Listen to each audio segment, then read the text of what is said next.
Što trenutno radim u procesu mršavljenja? Osim što sam smanjio unos kalorija, treninge sam pojačao na 5 puta tjedno.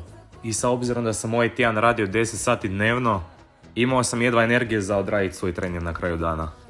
Ali ako sam si zadao neki cilj, rekao sam idem ga odraditi do kraja i to je to, nema izgovora. No dobro, da se vratimo na ovo kako, zapravo možete smršaviti na najlakši mogući način. Vjerojatno ste već čuli po 50.000 puta, ali fakat je samo bitno trening, prehrana i odmor. Odnosno da treniraš dovoljno, da spavaš dovoljno i da jedeš kak treba.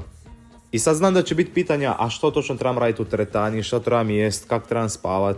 Ali da si tek početnik, da kreneš samo raditi trčat na traci ili raditi nekakve vježbe koje si vidio na YouTubeu.